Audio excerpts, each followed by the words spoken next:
일단 매물이 안 나오는 상태에서 입주 물량이 부족하다. 전세에 영향을 줄 만한 정책 크게 없습니다. 금리도 폭등하지 않는 한 크게 영향을 주지 않고요. 정부도 뭐 전세 대출 규제는 정도는 할 수 있다라고 하는데 그게 대세 영향을 주지 않을 것 같습니다. 그렇게 바라보면 입주 물량이 줄어든다는 얘기는 절대적으로 공급 물량이 줄어든다는 얘기고요. 전세는 이제 하반기부터 상승을 해서 2026년부터 2028년까지 보릿고개입니다. 어떻게 보면 전세 지옥입니다.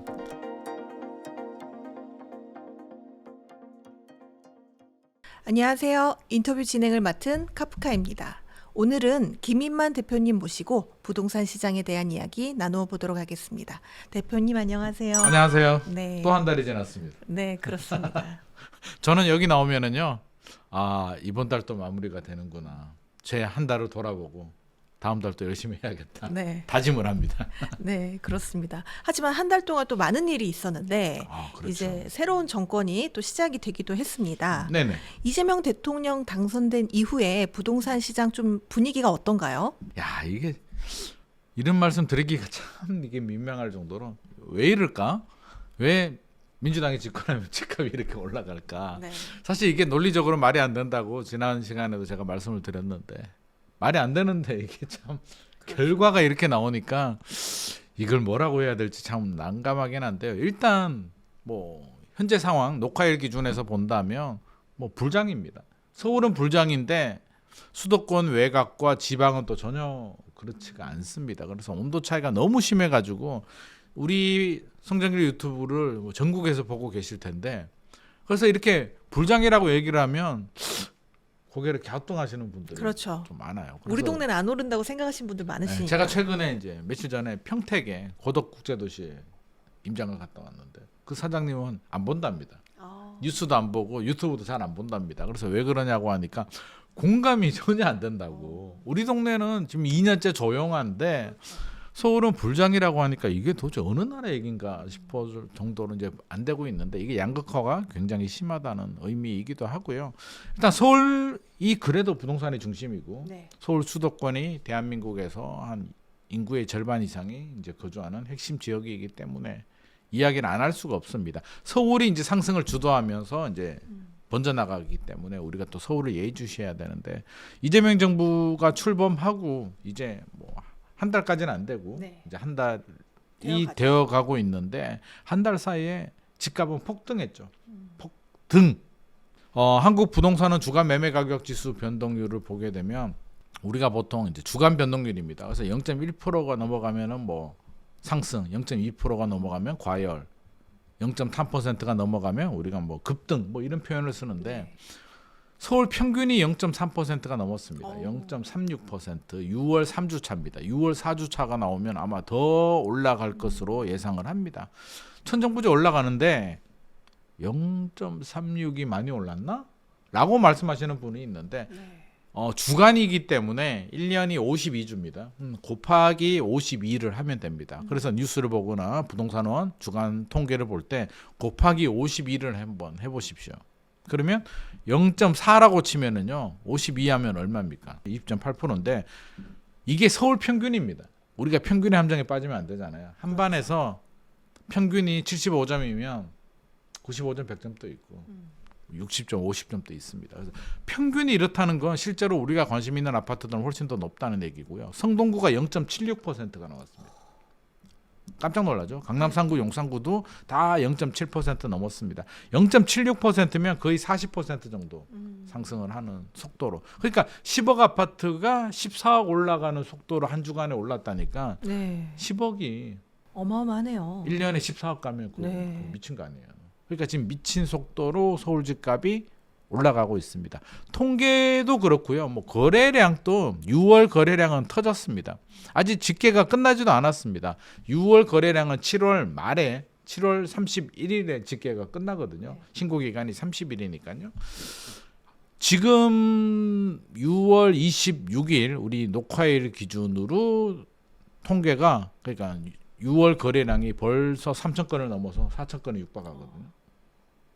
그러면 7월 말까지 가면 도대체 어떻게 된다는 거야? 제 생각에는 한 15,000건 정도 나올 것 같습니다. 우리 3월 토지 거래 구역이 풀리면서 서울 아파트 거래량이 10,000건이 조금 넘었거든요. 네. 1227건 정도 나왔고 4월 좀 떨어졌다가 이제 5월 또 거의 8,000건 가까이 나올 것 같고요. 6월 또 이제 폭발적으로 가장 최근 5년간 가장 높은 거래량이 나올 것 같습니다. 이 정도면 그냥 불장이고요. 현장 분위기는 뭐 난리도 이런 난리가 아닙니다. 진짜 계약할 수가 없습니다. 진짜. 그래서 최근 한 사례를 제가 설명드리면 상담이 이제 좀 많이 늘어났습니다. 제가 그래서 개인적으로는 상담이 늘어나서 바쁘면서도 좀 좋긴 한데 마음 한켠에서는 제가 부동산 전문가로서의 양심, 부동산 시장을 걱정하는 마음을 본다면 이거 좀 뭔가 잘못됐다라는 생각이 좀 들기도 하고요. 항상 저는 물어봅니다. 왜 투자를 하시려고 합니까? 왜 지금 사려고 합니까? 라고 물어보면 열이면 열 대답이 불안합니다. 불안. 지금 아니면 못 살 것 같아. 라는 얘기를 합니다. 최근에 제가 만난 분은 이제 연세가 좀 있으신 분입니다. 먹고 사는 데는 아무런 문제가 없습니다. 연수입도 괜찮고 연세가 있으셔도 연금도 나오고 지금 또 일을 하고 계시고 강남에 전세 살고 있고 뭐 불편함이 아무것도 없습니다. 세이브 저축도 꽤 하고 계시고요. 생활비도 부족함이 없습니다. 살아가는데 무슨 문제가 있겠습니까? 근데 집값이 올라가니까 몇 년 전에 여의도의 아파트를 파셨다고 합니다. 그 트라우마가 뒤를 돌아보면 안 되는데 네. 우리가 헤어진 연인은 잊어야 되는데 이게 자꾸 생각이 나거든요. 그렇죠. 그런데 SNS 봤는데 결혼한대. 근데 엄청 좋은 사람하고 해.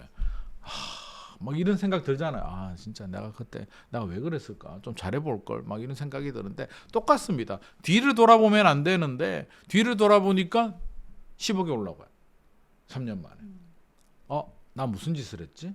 라는 후회가 생기면서 이제 부부 싸움을 하게 됩니다. 배우자가 가만히 있지 않습니다.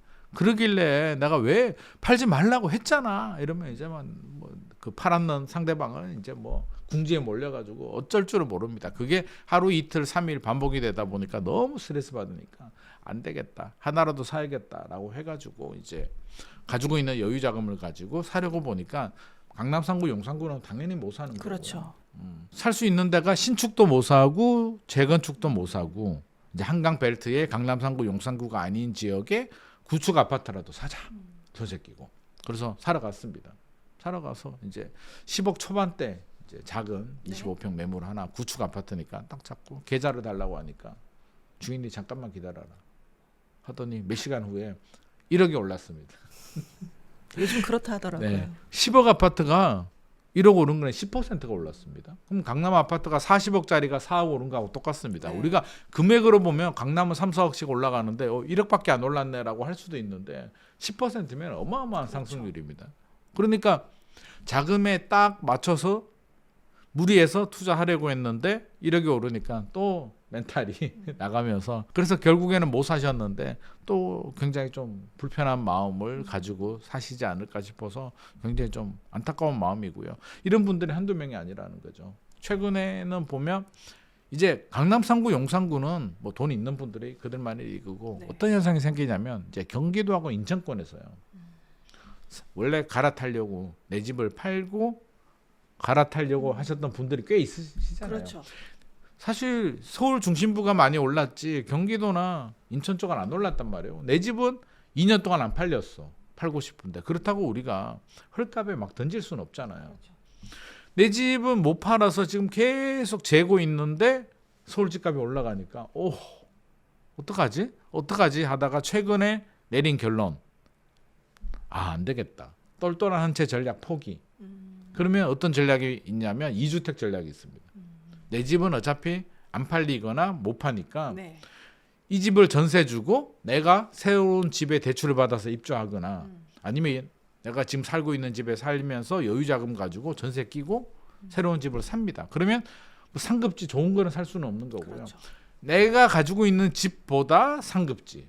그러니까 서울에서는 동대문구, 성북구 쪽에 가면 10억 초반대 뭐 이런 매물들 있잖아요. 그래서 그런 쪽에 또 들어갑니다. 그러면 그쪽이 또 거래량이 늘어납니다. 이게 확산되다 보니까 경기도를 보니까 용인 수지까지는 이미 불이 번졌고요. 뭐 과천시, 판교, 분당, 용인 수지까지는 이제 불이 왔고 최근에 어제입니다. 어제 광교 신도시 보니까 이제 광교 신도시도 수지 미치잖아요. 네. 꿈틀꿈틀되고 집주인들이 호가 올리기 시작하고 이제 그런 분위기입니다. 이 방송을 보면 또 제가 이게 조장하는 것 같은 생각도 든.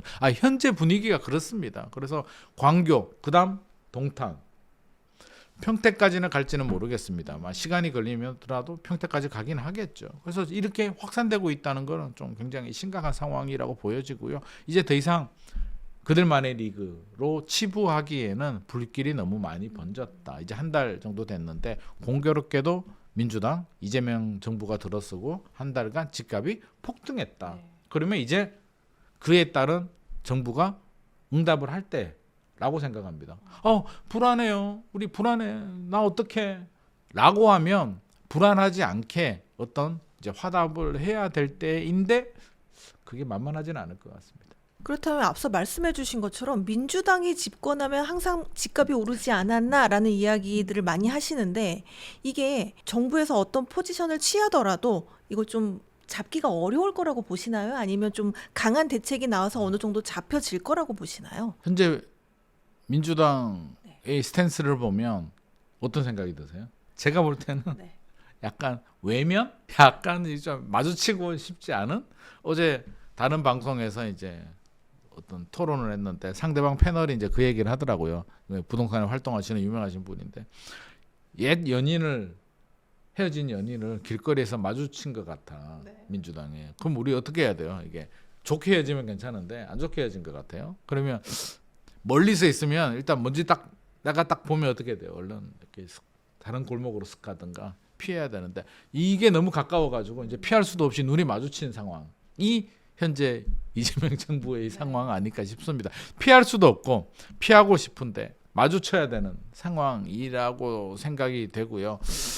근데 이게 문제는 해결책이 마땅하지 않습니다. 제가 항상 이야기하는 게 중2병 걸린 자녀하고 똑같다고 제가 항상 말씀드리는데 이거는 뭐 컨트롤이 안 됩니다. 말해도 안 되고 때려도 안 되고 달래도 안 되고 친구 말은 잘 듣는데 부모 말은 안 듣고 시간이 지나야 이제 해결이 되는 문제입니다. 내버려둬야 되는데 내버려두면 부모 마음이 천불이 납니다. 그렇죠. 그렇잖아요. 학생이 네. 공부를 안 해. 내 친구하고 놀아. 스마트폰만 보고 집에 누워 있어. 중학생이. 그러면 부모는 어떻게 했습니까? 보다 이제 한마디 하게 되면 또 불 해가지고 집 나가버리고 친구 집에 놀러 가고 이런단 말입니다. 지금 부동산이 이런 상황이 아닐까 싶은 생각이 들고, 근데 이게 시장이 이렇게 불안한 이유가 이제 여러 가지가 있는데 그 중에 하나가 저는 정부의 대응도 하나 있다고 보거든요. 왜 불안할까? 가만히 있는데 강남 집값이 올라간다는 이유만으로 우리가 불안할까요? 그렇지는 않죠. 그렇진 않죠. 네. 그럼 이유가 있습니다. 한두 개가 아닙니다. 이유를 하나씩 좀 살펴봐야 우리가 이제 뭔가 답을 좀 찾을 수가 있는데, 당장의 이제 논리적인 이유를 본다면 서울에 공급이 부족하다. 네. 어떡하지? 공급이 우리가 수급이잖아요. 수요와 공급이 이제 모든 가격을 결정하는데 서울의 입주 물량이 부족하다. 올 하반기의 입주 물량이 벌써 상반기보다 부족합니다. 네. 한 20%, 30% 이제 부족한 거로 나오는데 전국적으로도 부족하고요. 서울도 한 14%, 15% 정도 부족한 거로 지금 통계가 나오고 있는데 내년이 더 문제잖아요. 내년은 올해보다 거의 한 3분의 1토막 난단 말이에요. 근데 그게 언제까지? 솔직히 언제까지라고 대답 못 하겠습니다. 상당히 오래 갈 것 같습니다. 짧아도 4, 5년이고요. 더 길게 갈 수도 있습니다. 착공 실적을 보게 되면 2023년, 2022년과 2023년이 반토막이 납니다. 네.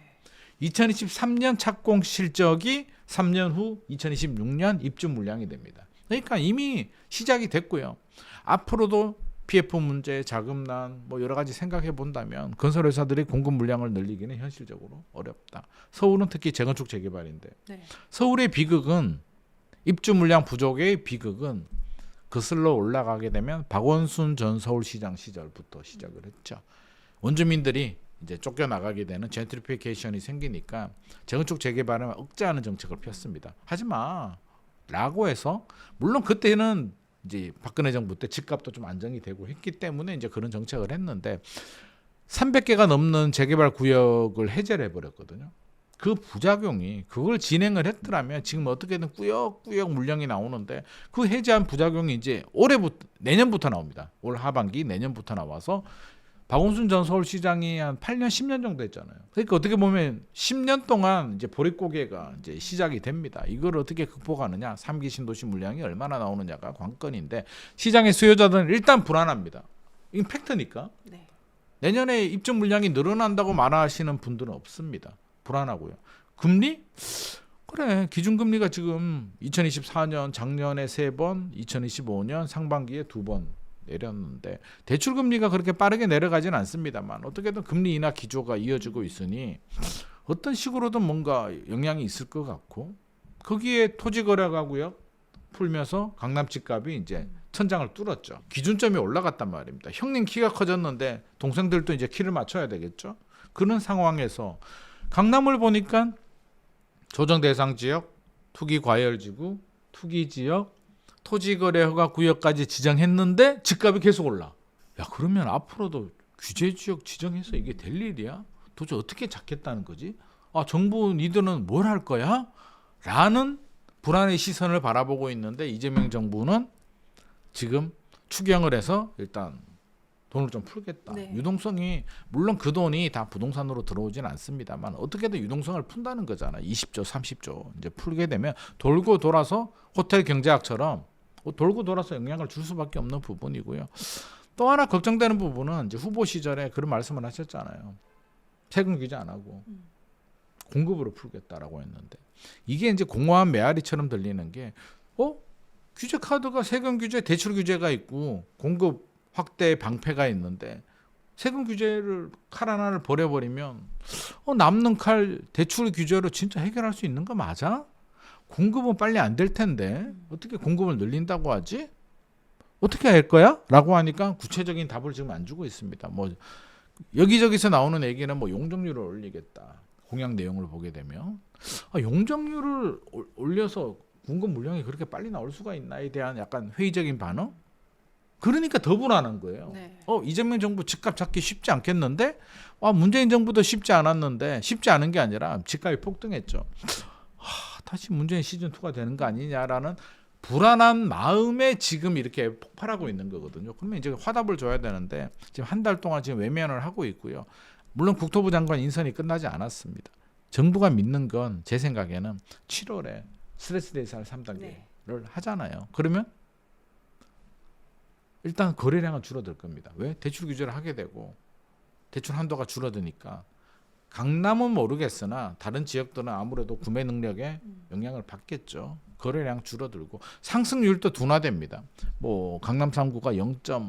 성동구가 0.76, 강남도 0.7이 넘었다고 했는데 주간 변동률이 그게 내려오긴 할 겁니다. 대출 규제하면 작년 9월 생각해 보면 스트레스 대살 2단계 시행을 하고 6, 7, 8월 달 급등했다가 9월부터 거래량이 뚝 떨어지면서 상승률도 뭐 0.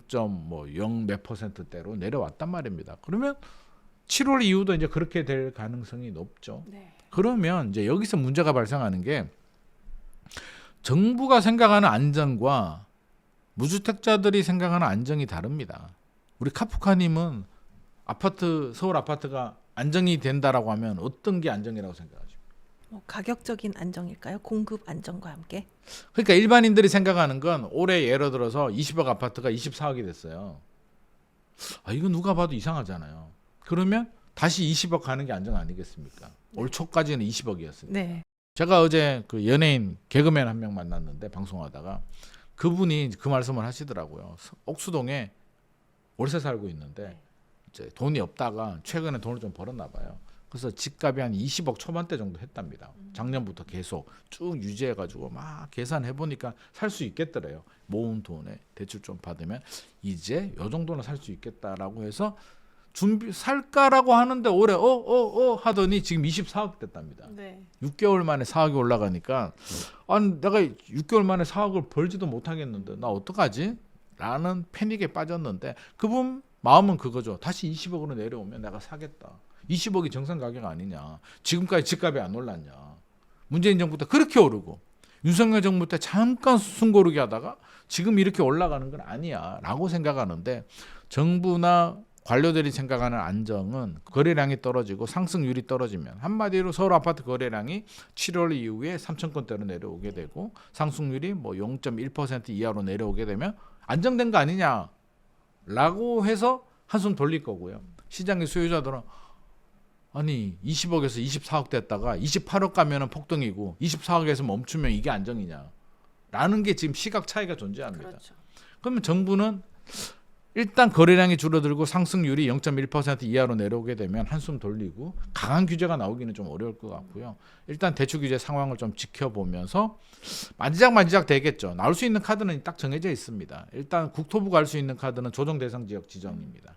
조정 대상 지역. 그것도 성동구, 마포구만 지정을 할지 열받아가지고 서울 전역을 다 묶어버릴지는 모릅니다. 서울 전역을 묶으면 경기도로 풍선 효과를 생기고요. 서울 전역과 과천, 판교, 분당, 성남시 분당구만 묶으면 다른 지역으로 또 풍선 효과가 생깁니다. 그럼 어떤 식으로든 풍선 효과는 생길 수밖에 없는데 정부가 할 수 있는 카드는 조정 대상 지역 지정이고요. 조정 대상 지역 지정이 되면 일단 다주택자들 세금 규제가 좀 강화됩니다. 본의 아니게 강화됩니다.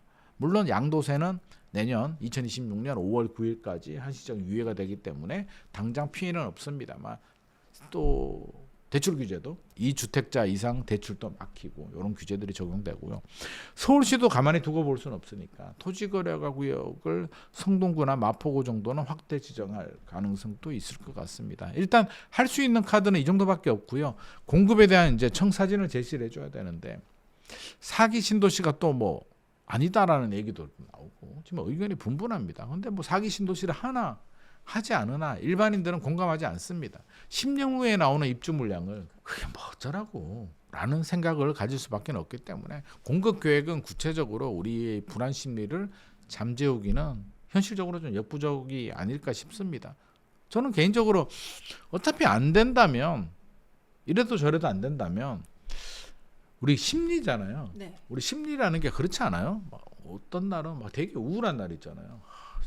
우울하고 막 하다가 뭐 별것도 아닌데 갑자기 기분이 좋아질 때도 있잖아요. 뭐 자고 일어나도 기분이 좋아질 수도 있고 아니면 아주 맛있는 뭐 음식을 하나 먹었는데 기분이 좋아질 수도 있고 별로 연관관계가 없어요. 그냥 달달한 커피 한 잔 마셨는데 기분이 좋아질 수도 있고 햇빛 봤는데 갑자기 기분이 좋아질 수도 있습니다. 뭐 특별한 논리적인 근거가 없는데 이 기분이라는 건 그냥 그럴 수 있습니다. 그렇죠. 그런데 지금 불안 심리도 저는 그런 게 좀 있다고 보거든요. 그러면 이재명 정부는 달라. 얘는 뭔가 할 것 같아라는 그런 시그널을 좀 준다면 저는 심리적으로 충분히 안정이 된다고 보거든요. 그럼 그게 뭐가 있을까라고 본다면 재건축 초과이익 환수제, 네. 다주택자 규제 폐지 이거 민주당은 못할 거야라고 얘기를 하잖아요. 지금 민주당은 오히려 강화한다라고 얘기를 하고 있는데 저는 이걸 폐지하게 되면 심리 효과는 확실하리라고 생각합니다. 왜?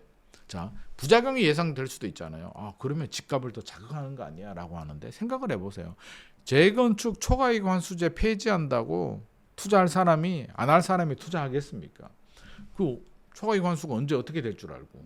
그리고 재건축 초과이익 환수제는 사실 안 되는 세금입니다. 미실현 이익에 대한 과세, 이중 과세 때문에 조세 저항이 일어납니다. 우리 카프카님이 강남에 이제 재건축 아파트를 하나 가지고 있는데 팔지도 않았습니다. 가지고 있는 집이 이제 재건축이 돼요. 네. 되고 있는데 고지서가 날아옵니다. 재건축이 끝났으니까 초과이익 환수 부담금 3억을 내세요. 아니 내가 집 안에 있는데 3억을 무슨 수로 갑자기 내가 일을 더해도 3억은 안 되는데 300만 원이면 그래 아까워도 내겠는데 3억을 낼 수가 없습니다. 그럼 집을 팔아야 됩니다. 그렇죠. 3억을 내려고 내가 집을 팔아야 됩니까? 억울하잖아요. 억울하죠. 그럼 안 내고 기다리겠죠? 네. 그러면 지자체장은 원래대로 한다면 이제 세금을 안 내게 되니까 고지서를 날렸는데 안 하게 되면 계속 고지서 가산세 붙여서 날리고 그것도 안 되면 압류 걸고 경매로 넘겨야 되는데 지자체장이 초과이익 환수 부담금을 안 냈다고 압류 걸고 구민 아파트를 팔아버렸다. 경매로 넘겼다. 이거 내년 지방선거 목 날아갈 일 아닙니까? 안 찍어줄 것 같은데요, 저는? 그렇잖아요. 그러면 지자체장도 부과 못합니다. 그래서 부과도 못하고 조세 저항도 있고 이러지도 저러지도 못하는 뜨거운 감자라면 차라리 결자 해지 차원에서 또 심리적인 차원에서 폐지를 했다. 그러면 재건축 재개발 지금 빨리 해서 공급 물량 늘려야 되잖아요. 이거 하나 푼다고 재건축 재개발 속도가 무조건 빨라지는 건 아닙니다. 다른 사업성 문제라든지 건축비라든지 여러 가지 문제가 있습니다만 그래도 걸림돌 하나 제거해주면 사람들이 와 이거 하네. 이거 못할 줄 알았는데 민주당이 반대하고 지지 기반들이 반대해도 야 이재명 대통령은 하네라는 생각이 안 들겠습니까? 저는 들 것 같습니다. 확실히 다르구나. 문재인하고 확실히 다르네라는 생각을 할 수밖에 없는 상황인 것 같고요. 다주택자 규제도 이제 부자 감세 논란이 상당히 뜨거운데 이제 부자 감세 불로소득을 환수해야 된다는 입장과 무슨 소리냐 이게 똘똘한 한 채를 만든다라는 의견이 분분한데 어차피 승부수를 던져야 된다면 저는 다주택자 규제도 폐지하고 차라리 인별로 보유한 공시 가격에 대해서만 주택 수는 이제 의미가 없잖아요. 요즘 누가 주택 수를 3주택 가진 사람이 4주택이 됩니까? 오히려 3주택 가진 사람이 1주택이 되려고 해요. 팔고 똘똘한 한 채로 가니까. 그러니까 이거는 폐지하고 가격으로 세금을 부과하는 게 맞다. 그리고 하나 더 나간다면 집값이 안정되려면 수요와 공급이잖아요. 사실 수요를 컨트롤하는 건 이제 심리고요. 공급은 입주 물량이 정해져 있는데 숨어져 있는 공급이 하나 더 있잖아요. 매물이 나오면 되는데 이 매물도 심리거든요. 집주인이 집값이 떨어질 것 같은 때 매물을 내고요. 매물이 나오는 메커니즘이 집값이 떨어질 것 같은 불안한 마음일 때 1번, 2번은 내가 파는 게 유리할 때입니다. 근데 지금은 이제 떨어질 것 같은 불안감은 없잖아요. 그렇죠. 당분간은 입주 물량도 부족하고 금리도 내려가고 모든 여건들을 살펴보게 되면 서울은 수요도 풍부하니까 그렇다면 집주인은 유리하면 팝니다. 네. 근데 뭐가 유리하냐면 우리가 팔 때 양도세를 내거든요. 양도 차익에 대해서 현재 세율이 6에서 기본 세율이 구간에 따라서 6에서 45%가 적용이 됩니다. 내년 5월 9일 이후부터는 이제 중과세가 부활하는데 중과세가 부활하니까 그 전에 8월라고 하면 6에서 45% 기본 세율 가지고 내가 지금 급하게 팔 이유는 없을 것 같고요. 여기에 플러스 알파 감면을 더 해준다면 내년 5월 9일까지 팔면 10%더 내려줄게. 할까? 10%포인트를 더 깎아준다? 세율을? 파는 게 유리하지 않나? 라는 올라본들 3억 오르는 것보다 감면 혜택이 더 크다면 저는 충분히 팔 수 있다고 생각하고요. 또 하나 하면 예를 들어서 KB 시세 대비 10%든 20%든 저렴하게 파는 사람은 그거를 가지고 오게 되면 양도세를 그만큼 저렴하게 할인해 주겠다라고 하면 저는 계산기를 두들겨 볼 것 같거든요. 강남에 가지고 있는 분들이 계산기 두들겨서 그래 이참에 차익 실현하자라고 해서 매물이 나오면 주택시장 안정이 됩니다. 입주 물량이 못 나온다면 매물이 나오면 무조건 안정이 됩니다. 그러면 상대적으로 또 매물이 나오잖아요. 사려는 분들이 또 나오네 라고 하면서 조급한 마음 막 희소성이 없어지게 되면서 기다리게 됩니다. 홈쇼핑도 막 그렇잖아. 저는 잘 안 보는데 가끔 삐뽀 매진 임박 그러면 가슴이 두근두근돼요. 네. 이거 살 생각이 없었는데 이거 사야 되는 거 아니야라는 마음이 저절로 들잖아요. 네. 그런 거입니다. 지금은 매진 임박 알람이 연일 뉴스에서 나오다 보니까 굳이 안 사도 되는 분들 집에 있어. 그거 옷도 비싼 옷이 있는데 또 산단 말이에요. 근데 알람이 꺼지게 되면 안 불안합니다. 그러니까 저는 지금 이렇게 당장 할 수 있는 정책은 좀 하자. 그러면 심리적으로 불안 심리는 잠재울 수 있고 오히려 매물은 좀 나올 수도 있습니다. 그런 다음에 이제 시간이 걸리는 정책들, 공급 확대도 좀 하고 또 건축비 그런 것도 좀 손도 좀 보고 이렇게 하나씩 풀어 나가는 게 저는 맞다고 보고 예전에 제가 한번 그 일본 사례 한번 말씀드리는데 한 번 더 말씀드리면 일본이 1930년대 경제공황이 생겼을 때 그거 해결한 사람이 다카시 고레키오라는 이제 그 유명한 재상인데 그 사람이 뱅크런 그러니까 불안해서 은행에 돈이 없을 것 같으니까 너도 나도 달려들어서 돈 찾으러 갔는데 200엔짜리 가짜 돈을 만들었잖아요. 한쪽 면만 인수한 가짜 돈을 만들어서 은행 창구에 이렇게 쌓아두니까 돈 찾으러 헐레벌떡 뛰어가가지고 내가 쟤보다 먼저 가서 빨리 찾아가야 돼라고 했는데 문 딱 열었는데 돈이 이렇게 있는 거예요. 은행에. 돈 많네. 안 찾고 그냥 집에 갑니다. 굳이 찾을 이유가 없습니다. 그러니까 사람 심리는 그런 겁니다. 뭔가가 부족하고 안 될 것 같을 때는 빨리 가서 뭔가를 해야 될 것 같은데 그게 충분하다는 생각이 들게 되면 안 하거든요. 그러면 의외로 지금은 불안 심리를 차단할 때다. 그리고 장기적인 대책은 장기적인 대책대로 이렇게 진행을 하면 저는 충분히 가능하다. 심리는 좀 파격적으로 나와야 됩니다. 한쪽 면만 인수해서 쌓아두는 게 이게 무슨 소리야? 이게 논리적으로 말이 돼라고 생각할 수도 있습니다만 이 사람은 경제의 본질, 심리를 꿰뚫어 본 거죠. 그러면 우리 관료들도 이재명 대통령도 정부 조직도 청와대도 이 심리의 본질을 좀 꿰뚫는다면 와, 초과이익 환수제 폐지 안 해? 다주택자 규제 폐지 안 해? 양도세를 깎아준다고? 매물이 나오네? 순식간에 안정될 수 있다라고 저는 확신을 하고 있습니다. 그러면 요즘 최근에 전세 시장 분위기는 좀 어떠한가요? 전세 시장이 이게 뜨거운 감자인데 왜 뜨거운 감자냐면 우리가 좀 잘 알아야 됩니다. 뭘 알아야 되냐면 최근에 뉴스 보면 전세 가율, 네. 전세 가율이 서울의 강남의 전세 가율이 30%대로 내려왔다라는 뉴스가 나왔습니다. 그러니까 전세가율 다르죠. 글자 하나 차이인데 네. 하늘과 땅 차이입니다. 전세 가율은 수학을 잘하시니까 전세 가율은 이제 산수입니다. 분모와 분자가 있는데 분모가 매매가, 분차가 전세가입니다. 매매 가격 대비 전세 가격이 비율입니다. 그래서 전세 가율이 높다면 집값에서 전세 가격이 차지하는 비중이 높다는 얘기고요. 전세 가율이 낮다면 그 비중이 낮습니다. 그러면 전세 가율이 떨어졌다. 서울 아파트 전세 가율이 떨어졌다라고 하면 두 가지 경우가 생길 수는 있겠죠. 그렇죠. 전세 가격, 분차인 전세 가격이 떨어질 수도 있고요. 두 번째는 분모인 매매 가격이 올라갈 수도 있습니다. 지금은 어떤 경우일까요? 매매가가 올라간 경우겠죠. 그렇죠. 네. 전세 가격이 안 떨어집니다. 전세 가격이 떨어지는 거는 두 가지 경우밖에 없어요. 입주 물량이 많이 나오거나 아주 많이 나오거나 두 번째는 금리가 천정부지 올라가 가지고 대출이자 부담이 늘어나니까 전세 안 들어갈래. 월세로 갈래. 라고 하면서 이제 전세 가격이 떨어지는 경우인데 2022년에 이제 그런 후자 같은 금리가 올라가면서 전세 가격이 떨어진 경우들이 생겼고요. 일반적으로 이제 입주 물량이 많이 나올 때 전세 가격이 떨어지는데 이 공식도 요즘은 안 맞는 게 올림픽파크 포럼 보니까 젠장 입주 물량이 12,000세대 물론 12,000세대가 다 전세 물량으로 나오진 않습니다만 그래도 많이 나왔음에도 불구하고 실제로 올림픽파크 포레온의 전세 가격은 생각처럼은 그렇게 떨어지지 않았습니다. 근데 역설적으로 말하시는 분들도 있습니다. 야, 그 물량이 아니면 더 올랐어라고 말하는 분들도 있기 때문에 이게 상대적인 차이고요. 반대로 강동구나 주변 지역들 송파구까지 전세 시장이 안정된 효과는 저는 있었다고 봅니다.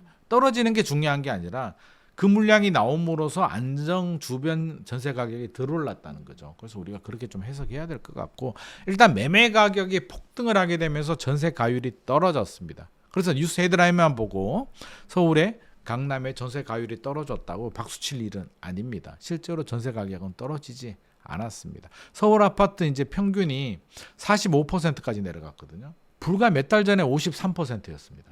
그러니까 최근에 갑자기 전세 가율이 뚝 떨어졌어요. 그 얘기는 매매 가격이 왕창 급등했다는 의미입니다. 그래서 이렇게 해석을 해야 될 것 같고요. 그러면 앞으로 어떻게 되느냐?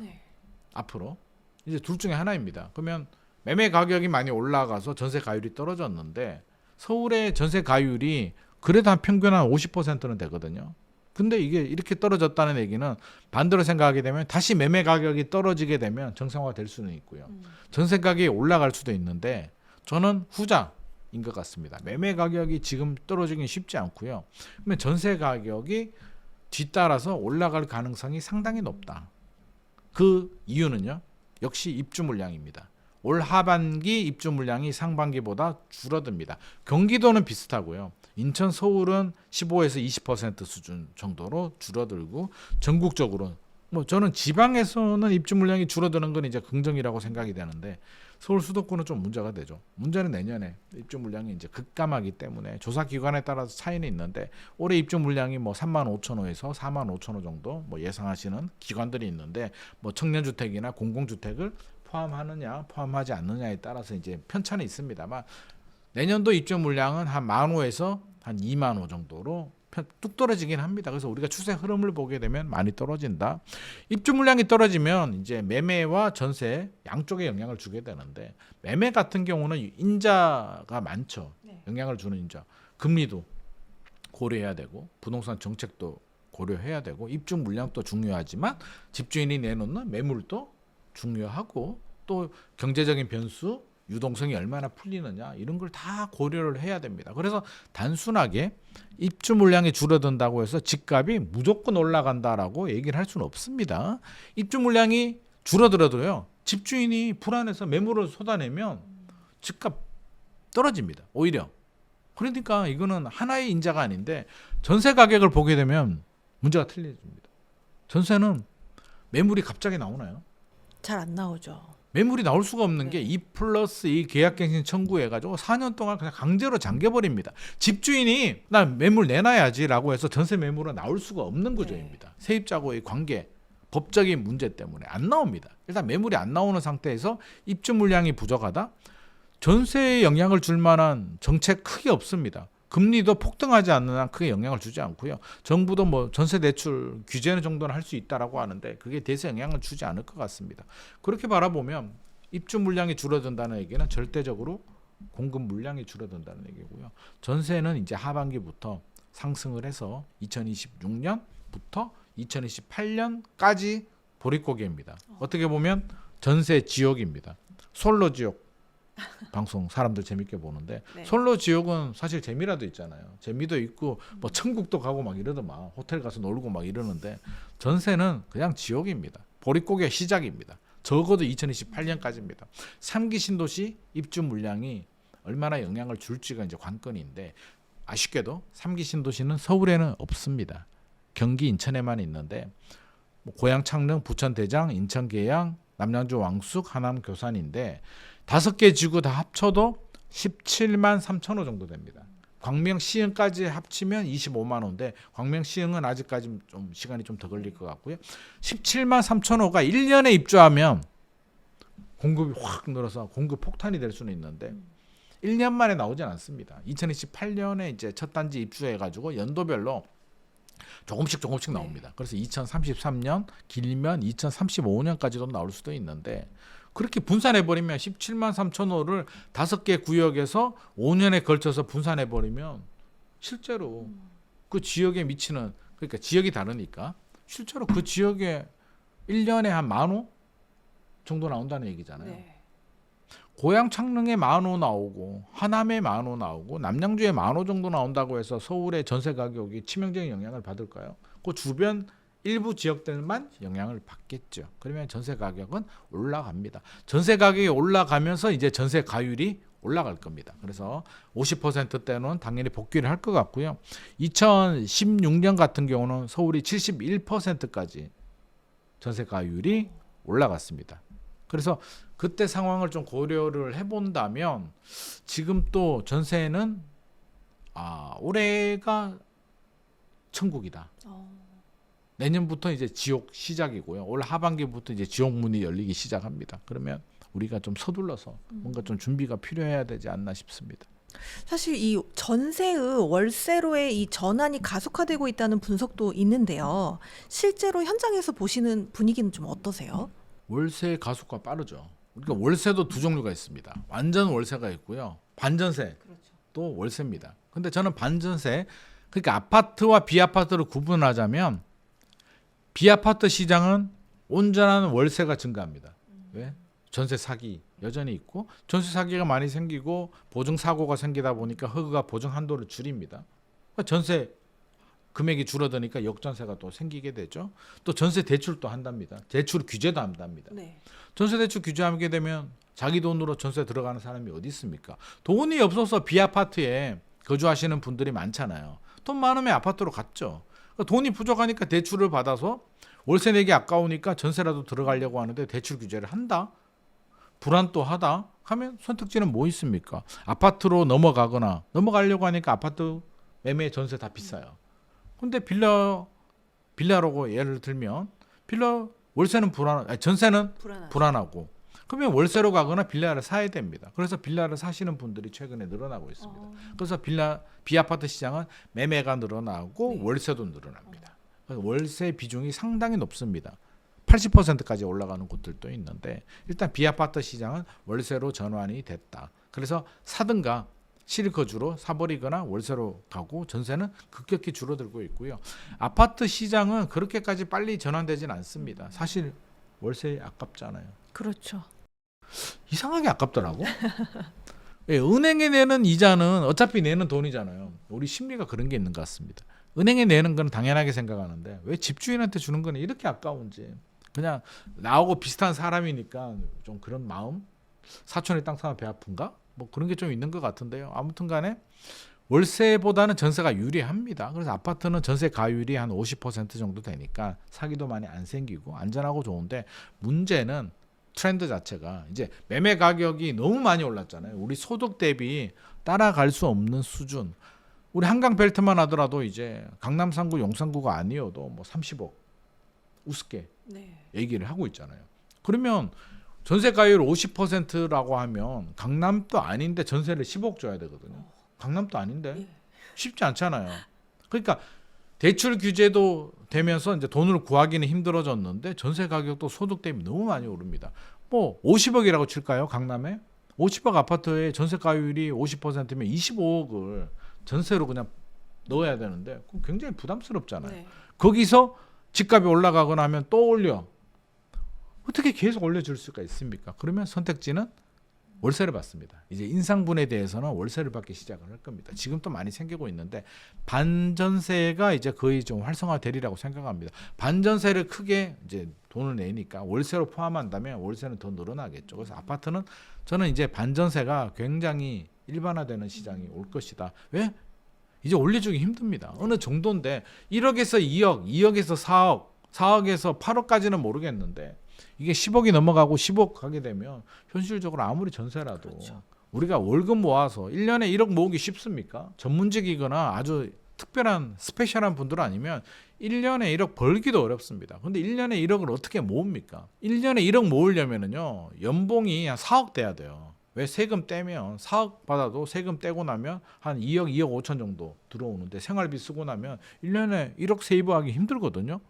1년에 1억 모으기도 어려운데 1억씩, 2억씩 올려달라고 하면 그 감당이 되겠습니까? 결국에는 월세로 전환됩니다. 그래서 이제 우리는 좀 받아들여야 됩니다. 그럼 역설적으로 말하면 이제 갭 투자가 하기 힘들어졌다. 네. 갭 투자는 전세 가율이 높으니까 그 차이만큼 갭만큼 투자하는 게 갭 투자인데 이렇게 되면 이제 갭 투자가 많이 사라지면서 똘똘한 한 채, 그냥 한 채밖에 못 사는 상황이 생길 겁니다. 물론 전세 가율이 높은 지역들, 뭐 수도권 외곽이나 지방 같은 경우는 이제 갭 투자를 여전히 할 수는 있는데 그런 시장이 열리려면 이제 또 갭 투자하기 좋은 뭐 다주택자 규제가 좀 풀린다든지 어떤 상황이 좀 똘똘한 한 채 현상이 없어져야 되는데 지금 트렌드는 똘똘한 한 채이기 때문에 당분간은 갭 투자가 활기치기는 좀 어려운 세상이라고 저는 생각을 하고 있습니다. 모든 상황이 좀 갈수록 똘똘한 한 채를 선호할 수밖에 없는 상황으로 좀 되어가는 것 같은데요. 그렇죠. 이제 상황 자체가 세금 규제도 다주택자 규제도 그렇고요. 전세 가율도 그렇고요. 매매 가격이 올라간 것도 그렇고요. 이제 갭 투자가 점점 힘들어집니다. 그래서 한강 벨트나 이제 고가 아파트 시장은 실질적으로 이제 갭 투자가 불가능해졌다라는 표현을 써도 저는 적절할 것 같고요.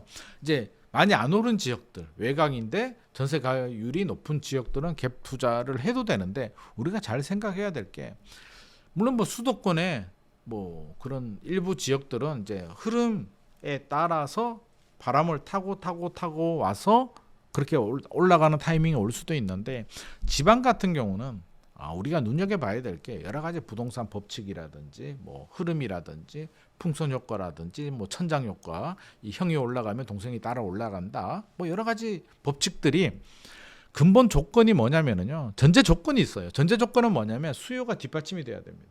수요라고 한다면 이제 두 가지를 봐야 되는데 하나는 출산율, 절대 인구가 줄어드느냐 늘어나느냐. 두 번째는 인구 이동입니다. 근데 인구 이동인데 인구가 어디서 어디로 이동을 하죠? 일자리가 없는 곳에서 일자리가 있는 곳으로, 일자리가 부족한 지방에서 서울 수도권으로 대학교 찾아서 올라옵니다. 그렇게 되면 지방 같은 경우는 출산율도 줄어들죠. 열심히 애 키웠더니 대학교는 서울 갑니다. 서울 가서 취직합니다. 인구 유출 또 자본 유출까지 발생하기 때문에 지방 같은 경우는 갭 투자를 지역에 따라서 좀 차이는 있겠습니다만 예전처럼 그렇게 무분별하게 전세 가율이 높다는 이유만으로 들어갔다가는 잘못하면은 투자금도 묶이고요. 주택수에서 잡혀서 나중에 또 다주택자 규제가 폐지되지도 않았고 혹시라도 집값이 올라가서 뭐 다주택자들 뭐 하면 오히려 발목 잡히는 경우들이 생길 수도 있기 때문에 그런 상황을 충분히 좀 고려를 할 필요가 있을 것 같고요. 수요가 뒷받침이 된다. 물론 서울이라고 영원하지는 않습니다. 뭐 30년 후가 되면 서울도 인구 감소, 수요 감소 영향에서 자유로울 수는 없습니다. 서울에서도 구멍이 생깁니다. 근데 적어도 20년 정도는 서울과 수도권 핵심 지역들은 일단은 버틸 것 같습니다. 그래서 우리가 예측을 하는데 아니 내일도 모르는데 20년 후를 예측하는 건 현실적으로 맞지는 않고요. 일단은 지금 우리가 투자를 고려하는 데 있어서는 서울 수도권 지역은 인구 감소에 대해서는 좀 한시름을 놓고 기존의 투자 원칙과 투자 프로세스대로 진행을 하면 될 것 같고요. 지방 같은 경우는 이제 정부 정책을 좀 봐야 될 것 같습니다. 정부에서 최근에 이재명 대통령께서 그 말씀을 하셨더라고요. 다른 분들은 그를 눈여겨 보셨는지는 모르겠는데 네. 저는 그게 귀에 들어왔습니다. 지방을 살려야 된다. 지방을 살려서 이 양극화를 극복을 해야 된다라는 말씀을 하셨는데 저는 전적으로 공감을 합니다. 지방이 살아야 서울도 삽니다. 그러면 지방의 양질의 일자리 그리고 좋은 대학교 이렇게 해줘야 지방에 계시는 분들이 서울로 인구 유출, 자본 유출이 되지 않으면서 지방에 어느 정도 살고 서울이 수요가 좀 줄어들면 서울은 수요 과잉이잖아요. 그러니까 너무 많아. 그러니까 구멍이 나라는 얘기가 아니라 너무 많아요. 그 수요가 좀 줄어들면 지방에서 올라오는 수요만 하더라도 최근에 외지인 투자 비중이 한 30% 정도, 20%에서 30% 정도로 늘어났다라는 그 조사 결과가 나왔는데 그걸 보더라도 좀 줄어들면 서울 집값도 이렇게 올라가는 게 이게 정상은 아니잖아요. 네. 그러니까 좀 안정도 찾는다면 결국에는 지방 경쟁, 그러니까 그런 정책들이 나온다면 미분양도 지방 미분양 해소 대책들 지금은 이제 추경을 통해서 환매 조건부로 이제 공공이 사주겠다라고 하는데 그거보다 이제 시장에서 소화할 수 있는 저는 나와야 된다고 보는데 뭐 취득세 면제라든지 양도세 면제라든지 이런 카드들이 나오면 지방 미분양 아파트들은 또 반대로도 투자 가치가 있을 수도 있습니다.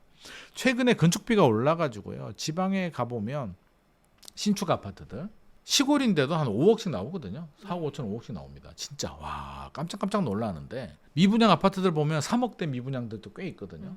지방에. 그러면 지금 지으면 3억에 될 수가 없어요. 그렇죠. 4억 5억 나와야 되는데 3억이야. 근데도 안 팔리는 이유는 공급 물량도 많고 미분양도 많고 경기가 침체되기 때문에 안 사고 있는데 역설적으로 혜택이 나온다. 거기에 세제 혜택과 여러 가지 뭐 인센티브를 준다라고 하면 그런 저렴한 미분양들은 저는 사도 괜찮겠다라고 생각을 하고 있는데 아직은 좀 기다려 보시는 게 아직은 정부에서 인센티브를 주지 않고 있기 때문에 지방 미분양은 인센티브 나오는 걸 보고 선별 투자를 하시는 게 좋을 것 같습니다. 앞서 이 전세대출 규제에 대해서도 잠깐 이야기를 해주셨는데 이 전세대출 규제에 대해서도 지금 이야기가 나오고 있잖아요. 그렇다면 지금 좀 전세를 사시는 분들은 앞으로 좀 전략을 어떻게 가져가는 게 좋을까요? 전세 대출도 규제한답니다. 집값 올라가니까 저는 전세 대출은 사실은 처음부터 잘못되긴 했죠. 안 해줬어야 되는데 전세 대출을 처음부터 MB 이명박 정부 시절인데 안 해줬더라면 집값도 이렇게 많이 오르지도 않았고요. 갭 투자가 일어나지도 않았는데 첫 단추를 잘못 꽂았습니다. 일단 이미 했습니다. 이미 한 정책을 지금 와서 갈아엎고 뒤집어 버리기는 또 부작용이 너무 크잖아요. 그래서 뭐 계약갱신 청구도 마찬가지고 2+2 계약갱신 청구가 문제 있다고 해서 갑자기 뒤집어 버리면 안 되듯이 전세 대출도 마찬가지입니다. 그러면 우리가 좀 생각을 해야 될 게 우리 서민들이 거주하는 전세에 대해서 대출을 막는다는 얘기는 주거 사다리를 끊는다는 얘기고요. 네. 삶의 질이 다운그레이드 된다는 의미인데 물론 자기 자본으로 이렇게 뭐 임대를 거주하는 게 원칙은 맞습니다만 대한민국에서 그게 또 그렇게 쉬운 문제는 아니잖아요. 그래서 저는 전세 대출만큼은 물론 자금력이 되는 고가 15억 뭐 이상 되는 전세 대출에 대해서는 그거는 돈 있는 사람들이 가야 되는 시장이 맞는데 서울 수도권 기준에서 본다면 15억 이하 그러니까 주택에 대해서는 그러니까 전세 가격이 15억이 넘지 않는 전세에 대해서는 그래도 대출을 좀 해줘야 되는 거 아닌가. 그러면 갑자기 대출이 안 나오게 되면 또 역전세가 생길 수도 있는 거고요. 전세금이 안 빠질 수도 있는 거고요. 요즘 15억이면 10억이 많다면 10억 정도. 네. 그건 이제 하기 나름인데. 그래서 저는 좀 우리 서민들이 또는 중산층들이 내 집 마련을 위한 전략으로 전세에 거주할 수도 있는 거고요. 집 살 돈이 부족해서 종잣돈을 만들면서 전세 거주할 수도 있는데 월세 하면 너무 힘드니까 전세가 못 올려주게 되면 월세 내야 되거든요. 네. 월세 내면 월세 내고 종잣돈을 언제 마련해서 내 집 마련을 합니까? 그러니까 내 집 마련해야 되니까 집 있는 사람이 전략적으로 뭐 대출을 받아서 산다. 뭐 이거는 또 뭐 규제를 좀 하셔도 제가 충분히 이해를 할 수는 있는데 무주택자들이 돈을 모아서 내 집 마련을 해야 된다면 그분들을 지원하기 위해서라도 저는 전세 대출은 좀 해줘야 된다. 그분들에 대해서는. 그래서 뭐 전세 가격으로 따지면 뭐 15억 정도 아니면 매매 집값으로 따지든 15억 이상, 20억 이상 집에 대해서는 뭐 규제를 하든지 뭐 그런 거는 괜찮아도 우리 서민 중산층들이 거주하는 집에 대해서는 저는 전세 대출은 정책 자금처럼 좀 해주는 게 옳다. 하나에 대해서. 그러니까 전세를 뭐 여기 하고 여기 한다든지 아니면 집이 있는데 뭐 그렇게 한다든지 이런 거는 이제 구분을 할 필요는 있겠습니다만 실수요자들이 하는 거에 대해서는 전세 대출은 저는 좀 허용을 해줘야 된다는 입장이고요. 일단 정부의 기조는 전세 대출을 강화할 것 같습니다. 지금 분위기를 보게 되면 가계 부채도 줄여야 되고요. 전세 대출을 줄여야 결국에는 매매 가격이 올라가는 갭 투자를 막는다라고 생각을 하고 있는 것 같습니다. 그래서 우리가 해줘야 돼라고 해서 되는 건 아니잖아요. 그러면 저는 그렇게 생각합니다. 우리가 뭐 파도도 그렇고 강물도 이렇게 흐름이 있잖아요. 그거를 거슬러 올라가는 건 연어도 아니고 연어는 힘이 좋으니까 막 거슬러 가대 걔들은. 근데 우리는 거슬러 못 갑니다. 빠져 죽습니다. 그러면 우리는 그냥 흘러가는 물에 몸을 맡기고 떠내려가면서 빠지지 않도록 중심을 잘 잡는 게 중요하거든요. 그러니까 정부가 전세 대출을 규제한다라고 하면 비판의 목소리는 내되 거기에 나는 반대로 갈래가 아니라 규제하면 전세 대출 쉽지 않겠구나. 그러면 내 자금에 맞춰서 비싸지 않는 그런 전세를 구하든 아니면 뭐 소득이 좀 있는 분들이라면 반전세를 좀 적극적으로 활용하시는 것도 좋을 것 같고요. 궁극적으로는 저는 내 집 마련해야 된다. 1주택은 보험이잖아요. 저는 보험이라고 생각합니다. 안 올라도 내 가족이 편하게 안정적으로 거주하면 사실 집값이 많이 안 올라도 그 이상의 가치는 저는 충분히 있다고 생각하기 때문에 가급적이면 내 집 마련 하시되 우리는 막 그런 마음이 있잖아요. 막 상급지로 가야 되고 더 좋은 데로 가야 되고 새 아파트에 브랜드에 역세권에 편의시설에 교육시설도 좋고 이왕이면 한강뷰도 나오고 이런 요건들이 많이 충족이 될수록 가격이 올라갑니다. 그렇죠. 상담하면 꼭 그런 사람들이 있어요. 선생님 저는요 브랜드에 신축 아파트에 대단지에 학교도 초품하면 좋겠고요. 학원가도 있으면 좋겠고요. 편의시설도 스타벅스하고 올리브영은 꼭 주변에 있어야 될 것 같고요. 지하철역 골드라인 지하철역 있으면 더 좋겠고요. 한강 뷰까지 나오면 좋겠어요. 그러면 저는 얘기합니다. 현금 한 40억만 들고 오십시오. 제가 찍어드립니다. 안 되니까 우리는 우선순위를 정해서 선택을 하되 무조건 강남에 들어갈 수는 없으니까 이제 아이 상황에 맞춰서 일단 내가 거주하는 집이라면 또 안 올라간 아직도 고점 회복되지 못한 아파트들 서울에 있습니다. 90%도 있고요. 80%대 머물러 있는 아파트들도 있기 때문에 내 상황에 맞춰서 내 집 마련하시는 게 좋겠고 가점 점수가 좋으신 분들은 또 앞으로 청약 기회들 있으니까 꾸준히 청약하시고 올림픽파크 포레온 무순위도 나오니까 4개밖에 안 나옵니다. 네. 그것도 하시고 그러니까 그런 거 나오면 그러니까 가만히 있지 마시라는 말씀 제가 드리고 싶어요. 성정기 유튜브 보시면서 끊임없이 우리가 노력은 해야 됩니다. 우리가 오리가 물 위에 떠 있으면 굉장히 편안해 보이는데 다리는 막 이렇게 떠 있기 위해서 막 발버둥을 치잖아요. 그러니까 우리도 물의 흐름을 막기대 사실은 발버둥은 쳐야 되거든요. 네. 안 깔아져. 그러니까 발버둥 칩시다. 청약도 하고 무순위도 하고 내 집 마련도 알아보고 임장도 가보고 일만 할 게 아니라 일보다도 더 중요한 게 주거 안정이기 때문에 일도 열심히 하되 다주택자 투자를 하라는 얘기가 아니라 그래서 내 집 마련에 대해서는 좀 우선적으로 좀 고민을 해야 되고 떨어질 때 기다리면 목 빠집니다. 네. 감 떨어질 때까지 기다리다가 감이 엉뚱한 사람이 입에 들어가기 때문에 감 떨어질 때까지 기다리지는 맙시다. 이 서울 부동산 시장을 보면은 좀 어떤 지역은 1년 사이에 뭐 몇십억까지는 아니어도 몇 억이 오르는 반면에 또 다른 지역은 정체되거나 오히려 좀 하락하는 현상이 나타나고 있습니다. 이런 현상을 어떻게 해석하면 좋을까요? 참 이게 가슴이 답답한데요. 네. 과거에도 그랬습니다. 근데 사실 원래 흐름이란 게 있잖아요. 우리 저수지 이론이라고 있거든요. 저수지가 있으면 이게 저수지 이제 물이 찰 때는 비가 오잖아요. 중심지부터 네. 핵심 지역부터 차고 외곽 지역으로는 차오르잖아요. 비가 안 옵니다. 가물어요. 그럼 어떻게 돼요? 외곽 지역부터 말라서 중심지가 마지막까지 버티거든요. 똑같습니다. 부동산도. 왜? 사실 우리 심리가 그렇거든요. 중심지에 누가 살죠? 중심지라는 게 교통이 좋고 학군이 좋고 문화가 좋고 뷰도 좋고 모든 걸 다 갖춘 지역들이잖아요. 누가 봐도 살기 좋은 곳. 여러 가지 현재 가치, 우리가 아파트 가격을 결정하는 여러 가지 현재 가치 요소들이 있는데 그걸 다 충족하는 지역이라는 얘기잖아요. 네. 강남 3구, 용산구 인구도 많고 좋으니까. 그러면 돈 있는 사람들이 몰려 있는 곳이 당연히 올라갈 때는 좋으니까 돈이 빨려 들잖아요. 그러니까 올라갈 수밖에 없는 거고 거기서 이제 계속 상승장이 되면 퍼져. 아 여기가 안 되면 여기. 우리는 꽁 대신 닭이잖아요. 꽁이 아니면 닭으로 가야 되고요. 닭이 아니면 달걀이라도 먹어야 되니까 이렇게 퍼져나간단 말이에요. 그래서 그 메커니즘을 본다면 노무현 정부 때도 그랬어요. 네. 과거에도 다 그랬습니다. 근데 과거라는 게 이제 다 그렇다는 게 항상 똑같은 패턴으로 이어지진 않습니다. 더 거슬러 올라가면 1980년대, 90년대만 하더라도 물론 지방에서도 지역별에 따라서 편차가 굉장히 큰데요. 부산이나 대구나 이런 지역들, 부산, 대구 이런 지역들은 80년대, 90년대는 서울 못지 않았습니다. 땅값이든 뭐 사실은 그때는 서울의 집값도 크게 비싸지 않았습니다. 오히려 부산이나 대구의 땅을 팔면 서울에 땅을 사거나 뭘 충분히 할 수 있는 시대였어요. 네. 그러다가 그게 IMF 외환 위기를 겪으면서 이제 좀 달라지죠. 그러니까 양의 부족 시대에서 질의 부족 시대로 가면서 이제 그때부터 학군을 따지기 시작을 하고 뭐 여러 가지 뭐 교통을 따지기 시작을 하고 이제 뭔가 따지기 시작합니다. 이제 집이 어느 정도 갖춰졌어요. 80년대만 하더라도 집이 없었기 때문에 지방의 중소도시들도 지으면 오르고 빌라도 오르고 뭐 다 오르던 시절 쭉 그러니까 모두가 잘 사는 시대였고요. IMF 외환 위기 97년도 이후로 되면서 저는 대한민국이 이제 1.0에서 2.0으로 전환이 됐다고 생각합니다.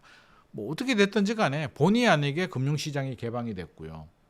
비정규직 기업 구조조정이 일어나고 하면서 일본은 잃어버린 30년을 통해서 이제 그런 개혁들이 자기 힘으로 뼈를 깎는 노력으로 지금 고생을 하면서 개고생하면서 기존 시스템을 뜯어 고쳤다면 우리는 이게 운이 좋은 건지 어떻게 된 건지 사실은 IMF 외환 위기는 우리한테 축복이었습니다. 그때 이제 망하신 분들도 많고 네. 구조조정 당하신 분들은 참 마음 아픈 일인데 국가적으로 본다면 저는 그때 본의 아니게 자연스럽게 구조조정이 되면서 내버려두게 되면 우리 힘으로 할 수 없는 구조조정을 외부의 힘으로 강제로 메스를 대서 땅 수술해버렸단 말이에요.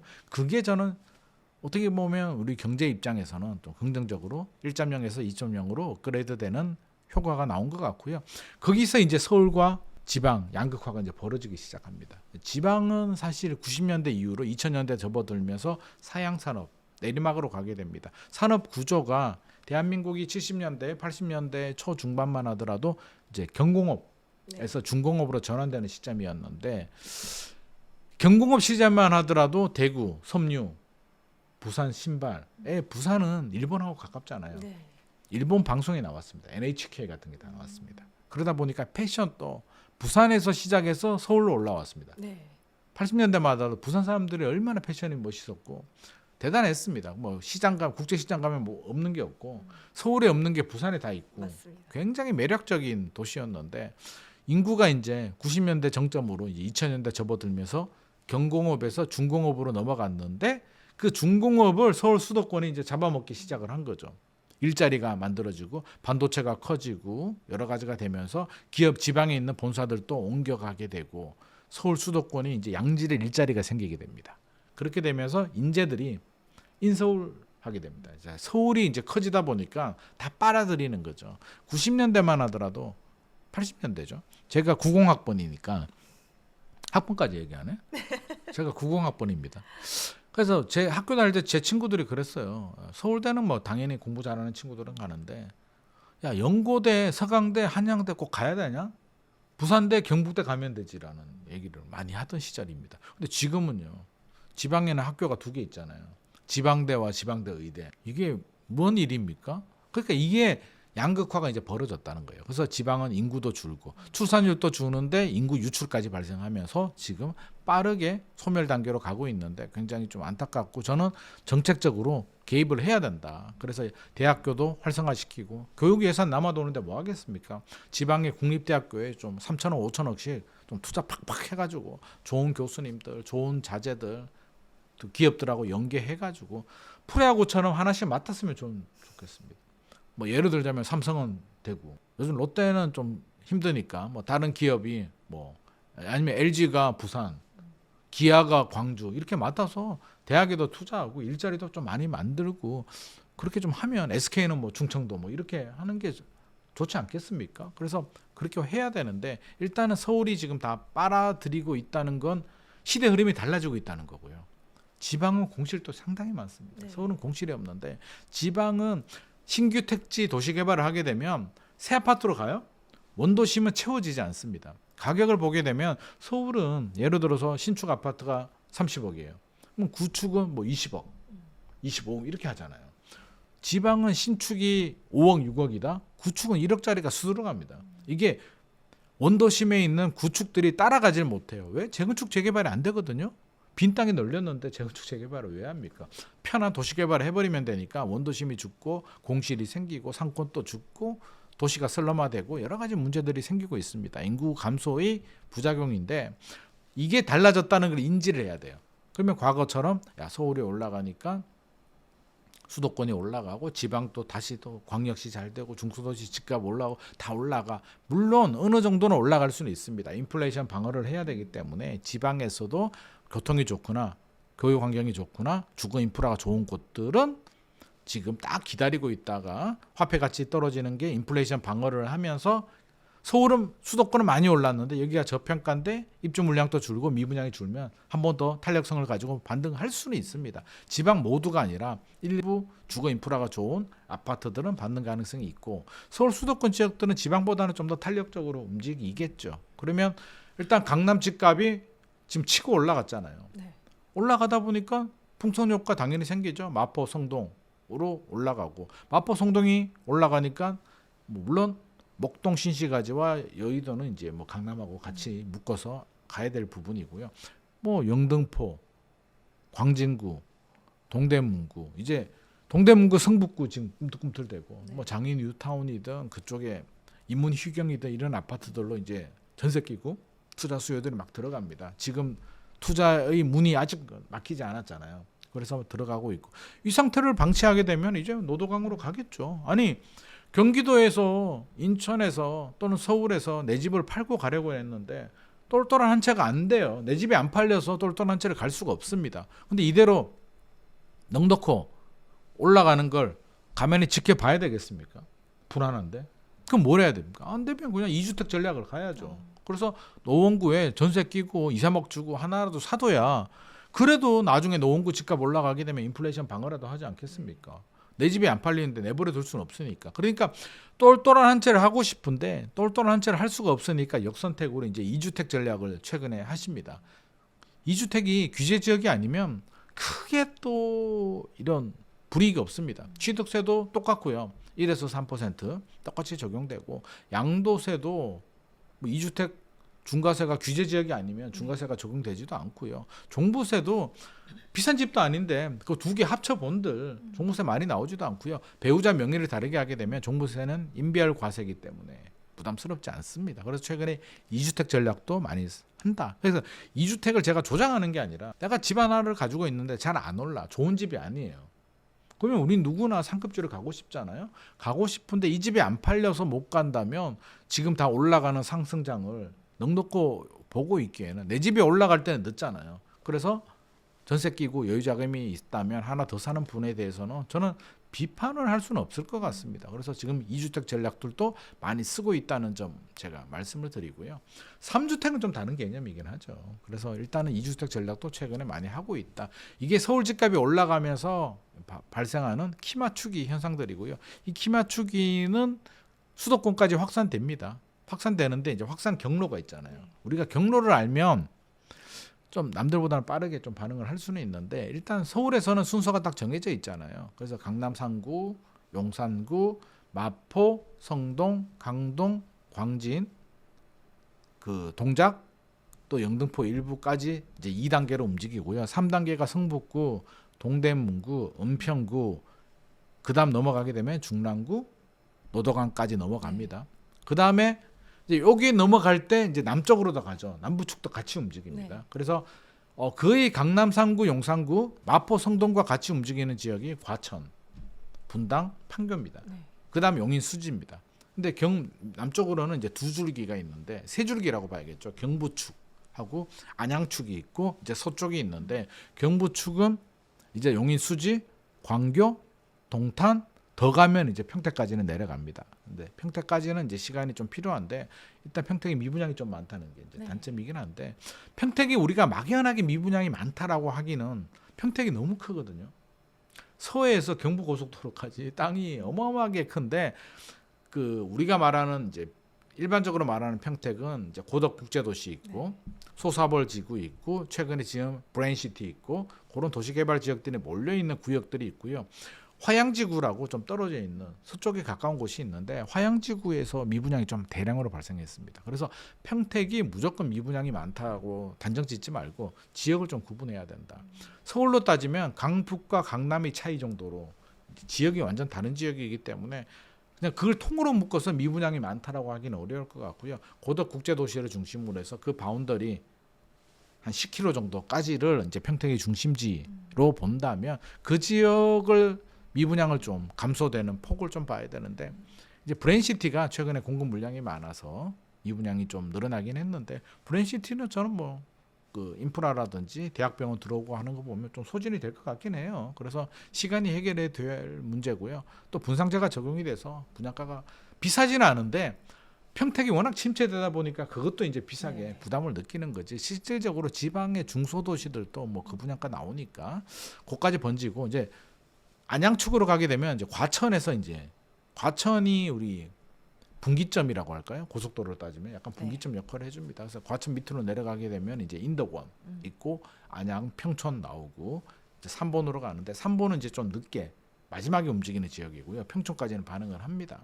그리고 서쪽으로 가게 되면 이제 인천 쪽으로 넘어가잖아요.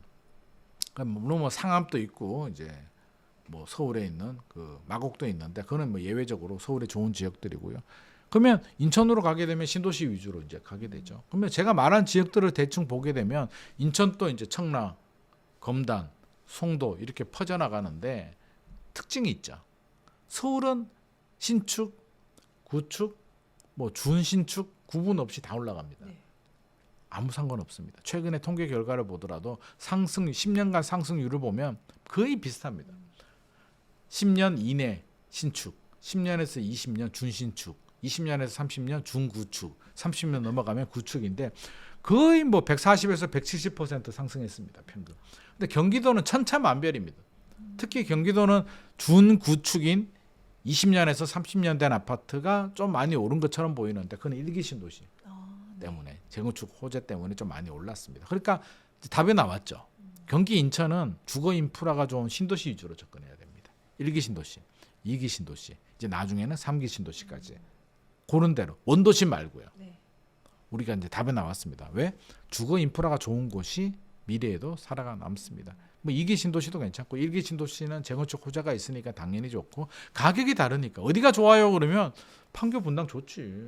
비싸서 문제죠. 그러니까 자기 상황에 맞춰서 이제 파도를 타고 넘어옵니다. 이게 이제 천장 효과가 있기 때문에 넘어오는데 제가 이 얘기 해드렸나 모르겠네요. 성전기 유튜브 제가 자주 나와가지고 무슨 말을 했는지를 모르겠는데 제 옛날 얘기 한번 해드리면 제 옛날에 노무현 정부 시절에 제가 투자했던 얘기 한번 해드리면 안 했죠. 안 하신 것 같으신데요? 안 한 것 같죠. 그때 이제 2006년 정도로 기억을 합니다. 2006년, 2007년, 2006년 같아요. 2005년 아니면 2006년입니다. 아무튼 버블 세븐 아파트들이 이제 천정부지에 올라갑니다. 버블 세븐 하면 이제 강남 3구, 네.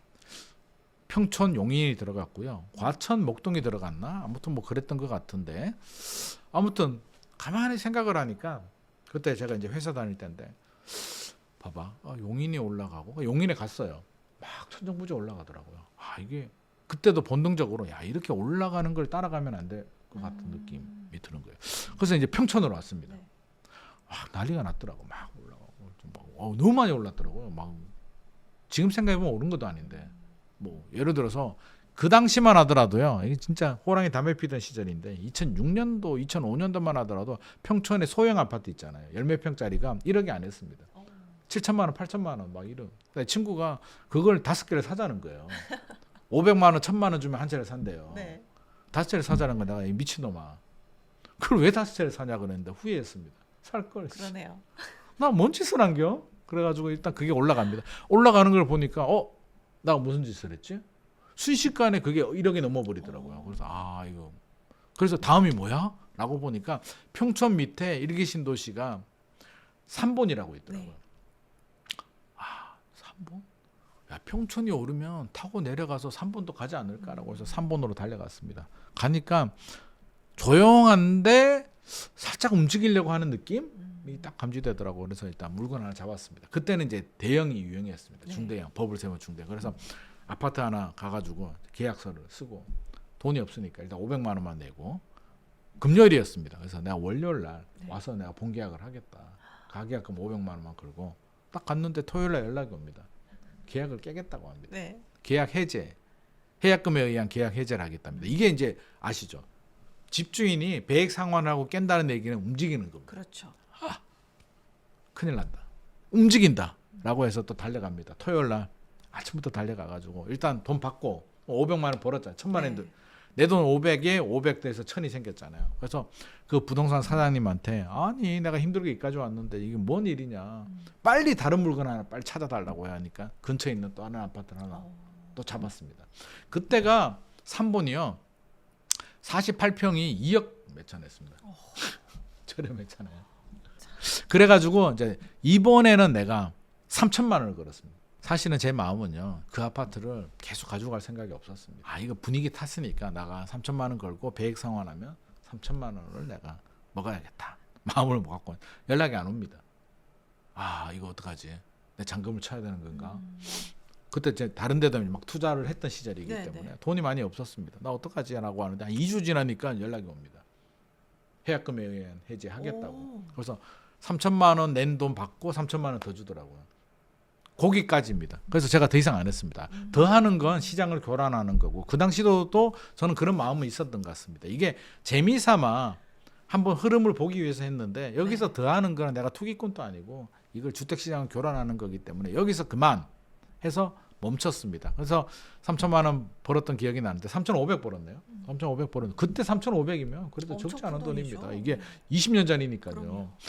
근데 드는 생각이 그게 이제 풍선 효과를 타고 오는 천장 효과인 것 같습니다. 오르고 왔는데 재밌는 거는 최근에 이게 일기 신도시 선도지구 지정이 됐잖아요. 그래서 또 보니까 그때 제가 샀던 아파트가 선도지구에 또 지정이 됐더라고요. 그래서 깨지 말고 그냥 갈 걸 그랬나라는 후회도 살짝 하게 되는데 이렇게 흐름을 따라가는 것도 좋습니다. 그래서 급등했던 지역을 따라가기보다는 들어오는 지역을 따라가는 것도 아직도 들어오는 지역도 많이 있거든요. 네. 동탄 신도시도 안 움직였고 송도도 안 움직였고 금단 또 인기 지역들 위주로 움직이고 청라도 그러니까 신도시 위주로 저는 경기도 인천은 신도시 위주로 하면 좋겠고요. 3기 신도시도 이제 앞으로 나오면 또 관심 가져도 좋으니까 3기 신도시도 좋겠고 신도시 물량이 많이 나오는 지역들은 잠시 일시적 공급 과잉에 대한 부작용을 겪습니다. 남양주 예를 들면 다산 신도시도 있고 별내도 있잖아요. 옆에 왕숙 신도시가 어마어마하게 6만 6천 호가 들어온단 말이에요. 1, 2지구가. 왕숙 신도시 물량이 나올 때 되면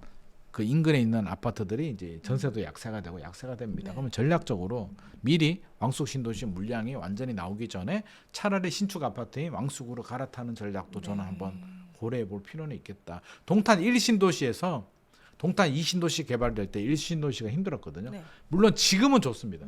2신도시 가격이 올라가니까 1신도시도 따라서 올라갑니다. 그래서 다산신도시나 별내 계시는 분도 그냥 아유 그래 뭐 일시적으로 어려운 거 괜찮아 계속 거주하셔도 되고요. 한번 갈아타고 싶다면 근처에 왕숙으로 신축으로 갈아타셔도 저는 괜찮겠다. 아니면 내 집 살고 있는 집 뭐 하나 두고 왕숙 하나 더 잡아도 괜찮겠고 이런 전략들도 욕심을 내자면 기회가 되면 2주택까지는 저는 욕심을 좀 내도 괜찮지 않나. 우리가 2주택을 투기라고 얘기하기에는 집 하나 있는데 집값 올랐는데 팔고 갈 데도 없는데 그거는 인플레이션 방어고요. 또 우리 미래를 위해서 자녀를 위해서 내 노후를 위해서라면 저는 3주택 이상은 추천하지 않습니다. 그거는 각자 알아서 하시고 2주택까지는 우리가 우리의 재테크 노후를 위해서는 좀 욕심을 내셔도 괜찮지 않나 생각을 합니다. 사실 최근에 부동산 가격이 너무 이렇게 급등하니까 내 집을 마련해야겠다고 생각하시던 분들이 지금 굉장히 혼란스러워 하시거든요. 근데 대부분 요즘은 오르는 아이가 계속 오른다 해서 지금 가지고 있는 돈으로 가장 비싼 아파트를 사라 이런 이야기를 해주시는 분들이 많은데 이 전략이 괜찮을까요?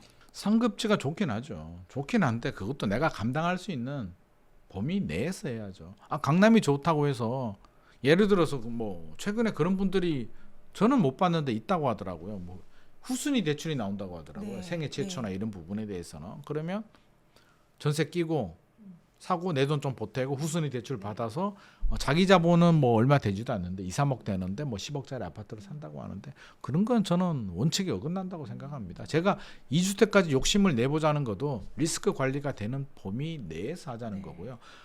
각자의 상황이 있습니다. 그래서 나의 분수에 맞춰서 살아야지. 소크라테스가 뭐라 그랬습니까? 내 자신을 알라라고 했잖아요. 그 굉장히 중요한 말입니다.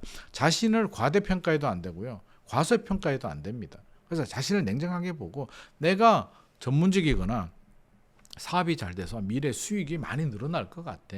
우리가 부부 전문직이라든지 지금은 내가 오픈한 지 얼마 안 되는데 앞으로 수입이 많이 늘어날 것 같으면 무리해서라도 좀 해도 되는데 그게 아닌 분들이라면 또 일반적인 직장인 분들이라면 이제 사이클이 있거든요. 전문직은 이렇게 올라가서 체력이 될 때까지 쭉 이어집니다. 소득이.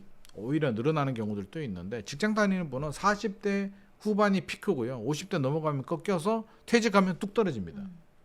그렇게 되면 여러 가지 문제들이 생기거든요. 그러면 우리가 투자할 때도 20대, 30대들은 돈이 없으니까 그렇게 못하고 보통 이제 40대들이 이제 집도 하나 가지고 있고 갈아타거나 이제 무리수를 좀 던지는 시점인데 그게 회사 사정이라든지 여러 가지 상황에 따라서 180도로 달라질 수도 있기 때문에 저는 무조건 좋은데 고점이 정답이다. 그거는 감당할 수 있는 사람에 해당되는 내용입니다. 그래서 내가 강남 3구, 용산구에 갈 수 있으면 당연히 앞으로도 강남 3구, 용산구 더 좋아지겠죠.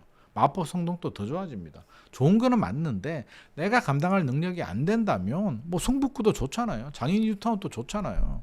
뭐 그래서 저는 내가 할 수 있는 범위 내에서 나는 신도시보다 서울로 가고 싶어. 물론 그런 생각을 가질 수도 있는데 작은 범위 내에서 저는 선택하는 게 맞겠고 애가 자녀가 있는데 학교 다닌다. 최근에 만난 분은 그런 분 제가 한번 만났습니다. 상담을 하는데 이제 신도시에 살고 있는데 이제 상급지로 더 나은 신도시로 가고 싶어가지고 이제 전략을 짜니까 애가 중학생인데 다른 거는 다 말 잘 듣겠는데 이거는 용납이 안 된다.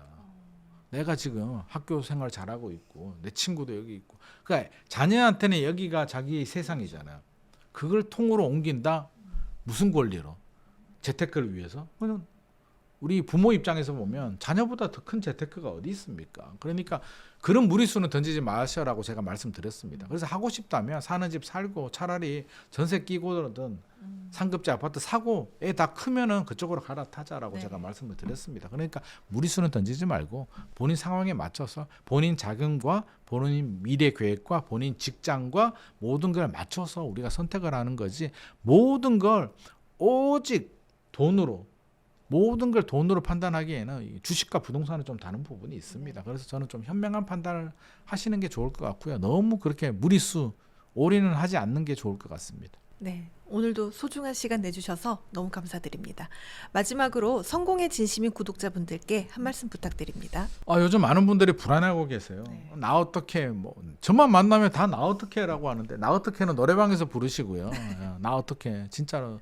근데 마음은 이해를 합니다. 나 어떻게 갑자기 집값이 올라가니까 나 어떻게라고 하는데 당황하지 마시고요. 우리가 당황하게 되면 현명한 판단을 못 하게 됩니다. 해야 될 일이 또 안 됩니다. 그래서 절대 당황하시면 안 됩니다. 올라가는구나. 올라가는 원인도 분석하고 나의 상황에 맞춰서 내 집이 팔릴 수 있으면 팔고 똘똘한 채로 갈아타는 거고요. 뭐 경기도나 인천에 계시는 분들도 안 팔린다면 어떻게 해야 될까? 그냥 지금 집에서 내가 계속 거주하면서 돈을 모아야 될까? 아니면 도저히 내 집이 안 팔린다고 한다면 차라리 상급지 아파트를 전세 끼고 살까? 냉정하게 판단을 좀 해야 되고요. 대신 미적미적 세워라 내워라 고민만 하는 거는 답이 안 나옵니다. 그래서 빠른 그러니까 판단을 해도 빨리 실행도 빨리 아니면 아닌 겁니다. 그래서 생각해서 답이 안 나온다 생각하면 그냥 일상에 충실하는 거고요. 갈아타야지라고 한다면 빨리 갈아타십시오. 떨어지기를 기다린다? 어느 세월에 떨어지기를 기다리겠습니까? 아마 7월부터는 아마 상승률은 좀 둔화되고 거래량도 좀 떨어지면서 잠시 숨고르기 들어갈 것 같습니다. 그게 하락을 의미하는 건 아닙니다. 네. 숨고르기 들어갈 때 지금은 이제 현장 가서 계좌 달라고 하면 집주인이 흥분해가지고 천정부지 올리니까 그렇게 무리하게 막 올리는 걸 가격을 따라가지는 마시고요. 7월 이후에 이제 잠시 숨고르기 들어가게 되면 또 현명한 판단을 해서 안 된다 생각하시는 분들은 일상에 충실 갈아타야겠다 아니면 한 채 더 투자해야겠다고 생각하시는 분들은 숨고르기 할 때 적극적으로 움직여 보시기 바랍니다.